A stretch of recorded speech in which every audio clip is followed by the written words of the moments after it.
Un Maine Coon de 20 kg a passé 47 jours dans l'un des chenils de Hartwell Rescue. Il a été ramené une fois. Trop grand, trop exigeant, avec trop de caractère pour un petit appartement. Au refuge Hartwell, personne ne s'étonnait vraiment de le voir encore là. Les bénévoles passaient devant sa cage chaque jour, certains ralentissaient, d'autres évitaient son regard. Il n'était pas agressif. Il n'était pas bruyant. Mais il occupait l'espace d'une manière que peu d'animaux pouvaient égaler. Ce n'était pas seulement sa taille, bien qu'elle soit impressionnante. C'était sa présence. On Ellapellet Duke. Pas parce que c'était son nom d'origine. Personne ne savait vraiment quel nom il avait porté avant, mais parce que cela semblait correspondre à sa manière d'être. Il ne demandait rien. Il n'essayait pas d'attirer l'attention. Il attendait simplement, comme si tout cela n'était qu'une formalité temporaire. 47 jours. Dans un refuge, c'est long. Assez long pour que les espoirs deviennent discrets. Assez long pour que les visiteurs ne s'arrêtent plus vraiment. Les chats plus petits partaient rapidement.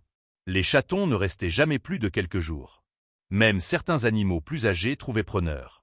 Mais Duke restait, toujours assis droit, au centre de sa cage, comme s'il refusait de s'adapter au rôle qu'on attendait de lui. Puis, ce samedi-là, Gary entra. Gary Malone, 54 ans, contremaître dans le bâtiment, un homme qui avait passé sa vie à construire des choses solides, mesurables, compréhensibles. Il n'était pas là pour adopter. Il venait déposer des fournitures. 2 sacs de nourriture. Une boîte de matériel. 5 minutes de son temps.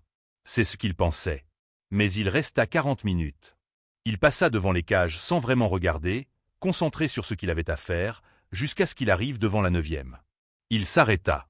Duke le regarda. Pas brièvement. Pas par curiosité. Directement. Ce n'était pas un regard animal ordinaire. Il n'y avait ni peur, ni demande, ni agitation. C'était un regard qui évaluait, qui mesurait, comme si quelque chose avait déjà été décidé. Gary demanda depuis combien de temps il était là. 47 jours. Il demanda pourquoi il avait été ramené. Trop grand. Trop présent. Pas adapté à un petit appartement. Gary observa le chat. Le chat observa Gary. Puis Duke se leva. Sans précipitation. Il s'approcha de la porte de la cage et donna un coup de tête contre celle-ci. Pas doucement. Pas timidement. Un geste ferme, précis. Comme quelqu'un qui frappe à une porte en sachant qu'on va lui ouvrir. 20 minutes plus tard, Gary signait les papiers. Même lui ne semblait pas complètement sûr de ce qu'il faisait. Le lendemain, son collègue éclata de rire en l'apprenant. 3 minutes sans interruption. Le lundi suivant, toute l'équipe était au courant. Les blagues commencèrent immédiatement. Elles durèrent 2 semaines. Gary, lui, ne disait pas grand-chose. Il rentra simplement chez lui avec un chat de 9 kilos sous le bras. La première nuit ne se passa pas comme prévu. Gary avait tout préparé. Un coin avec un panier.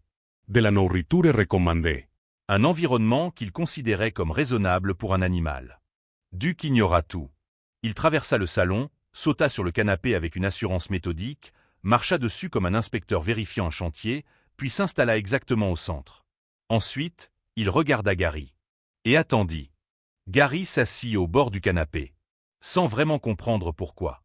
Les jours suivants confirmèrent une chose simple. Duke n'était pas un chat ordinaire. Il inspecta chaque pièce. Chaque surface. Chaque détail.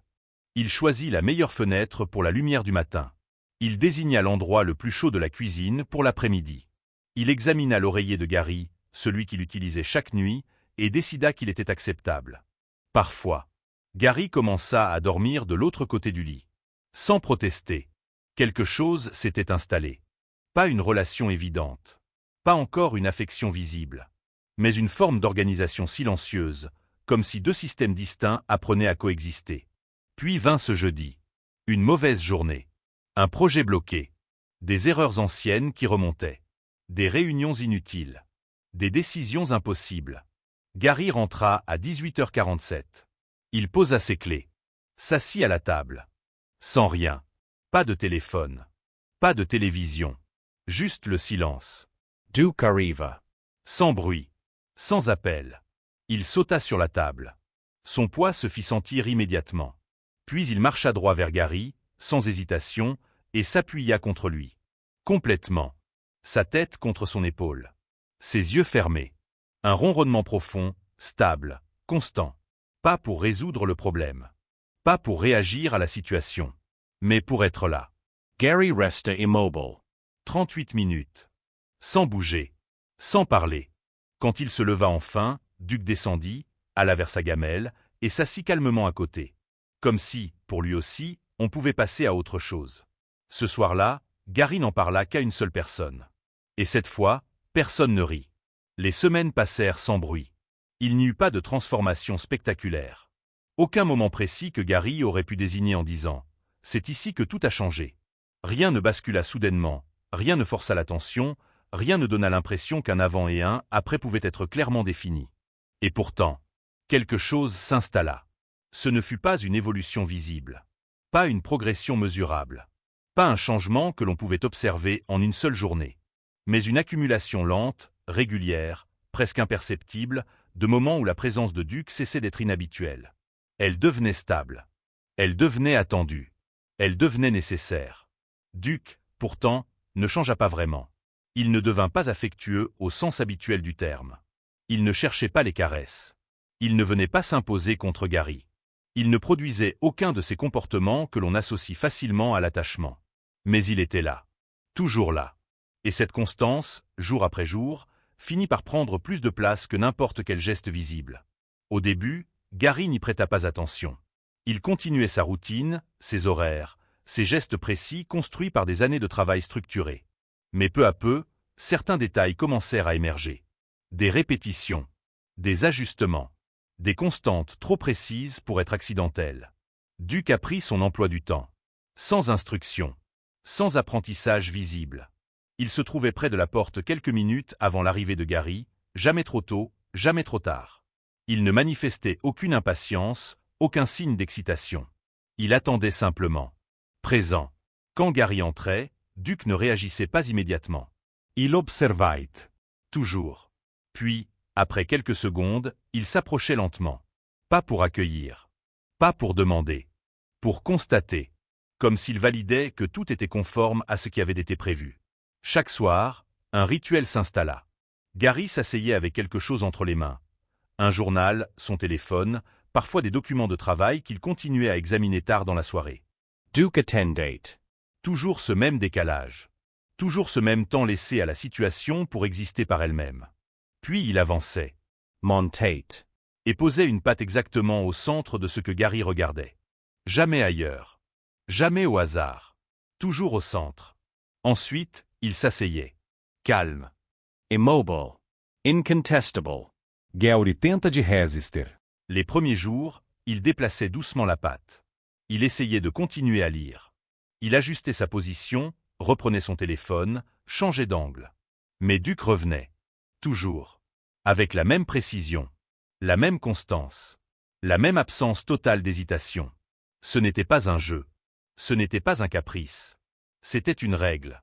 Au 11e jour, Gary arrêta. Sans décision formelle. Sans réflexion consciente. Il laissa le journal ouvert. Comme une invitation. Comme une reconnaissance silencieuse que certaines choses n'avaient pas besoin d'être corrigées pour fonctionner. Elles fonctionnaient déjà. Sur le chantier, les choses changèrent aussi, mais plus lentement. Les blagues continuèrent un moment, puis s'espacèrent. Elles perdirent leur intensité. Puis, presque sans que personne ne le remarque, elles disparurent complètement. Gary ne parlait pas beaucoup de Duc. Mais quand il le faisait, quelque chose dans sa manière de s'exprimer avait changé. Ce n'était pas émotionnel. Ce n'était pas exagéré. C'était précis. Il se met toujours à la même fenêtre à 7h12. Il change d'endroit quand la lumière tourne. Il n'aime pas quand une porte reste entr'ouverte. Il parlait comme il aurait parlé d'un plan, d'une structure, d'un système qui fonctionne correctement. Et cela modifia la perception des autres. Sans qu'ils aient besoin de le dire. Sans qu'ils aient besoin de l'analyser. Ils comprirent. Un des plus jeunes ouvriers adopta un chat quelques mois plus tard. Il envoya une photo. Un petit chat allongé sur sa poitrine, parfaitement immobile, pendant qu'il essayait de lire. Gary regarda l'image longtemps, puis répondit simplement. Ils font ça. 2 mots. Mais dans ces 2 mots, il y avait une expérience qu'il n'aurait jamais imaginé posséder. Une compréhension directe. Sans théorie. Sans explication. À la maison, la dynamique continua de se stabiliser. Duc ne demandait rien. Mais il ajustait tout. Il choisissait les endroits avec précision. Il se déplaçait sans bruit. Il se positionnait toujours de manière à être présent sans jamais gêner. Il ne suivait pas Gary. Il se synchronisait avec lui. Toujours à la bonne distance. Toujours au bon moment. Ce n'était pas de la dépendance. Ce n'était pas un besoin. C'était un choix constant. Delabeer. 3 mois après son arrivée, quelque chose devint évident. Pas soudainement. Pas brutalement. Mais clairement. Duke n'était pas un élément ajouté dans la vie de Gary. Il en faisait partie. Comme une structure invisible. Silencieuse. Mais essentielle. Quelque chose sur lequel le reste commençait à s'organiser. Gary ne cherchait plus à comprendre. Il ne posait pas de questions. Il ne comparait pas avec ce qu'il pensait autrefois. Il constatait. Et dans ce constat, il y avait un calme qu'il n'avait jamais connu. Le soir, quand il rentrait, la maison n'était plus simplement un endroit vide. Elle avait une présence. Stable. Constante. Provisable. Et sans qu'il ait besoin de le dire. Exactement ce dont il avait besoin. Les mois devinrent une habitude. Pas une habitude au sens faible du terme. Pas quelque chose que l'on oublie ou que l'on néglige. Mais une structure stable, répétée, constante, qui ne demandait plus d'attention pour exister. Duke avait appris Gary. Pas seulement ses horaires. Pas seulement ses gestes. Mais ses silences. Ses moments d'arrêt. Ses changements presque imperceptibles. Gary, lui, ne réalisa pas immédiatement à quel point cette présence avait pris de place. Parce qu'elle ne s'était jamais imposée. Elle ne s'était jamais déclarée. Elle s'était simplement installée. Jour après jour. Sans bruit. Chaque matin, Duke occupait la même fenêtre. Toujours la même. Toujours au même moment. La lumière arrivait progressivement, glissait le long du rebord, et Duke s'y plaçait avec une précision qui ne laissait aucune place au hasard. Gary remarqua qu'il ajustait son propre réveil. Pas consciemment, mais parce que cette présence, cette constance, devenait un repère. Dans la cuisine, l'après-midi suivait une logique similaire. Duke changeait d'endroit exactement quand la chaleur se déplaçait. Il ne cherchait pas. Il savait. Et Gary, sans s'en rendre compte, commença à anticiper ses mouvements. Pas pour les contrôler. Pour les accompagner. Le soir restait le moment le plus constant. Le plus précis. Le plus fiable. Gary Rentrate. Duke était là. Pas excité. Pas bruyant. Présent. Puis venait le rituel. Le journal. Le téléphone. Peu importait. Duke Avencate. Posait sa patte. S'installate. Et le temps ralentissait. Pas de manière spectaculaire. Pas de manière visible. Mais suffisamment pour que Gary cesse de penser à ce qu'il avait laissé derrière lui. Le chantier. Les décisions. Les problèmes. Tout cela reste. Le résultat était déjà là. Silencieux. Stable. Complet. Et pour Gary, c'était suffisant.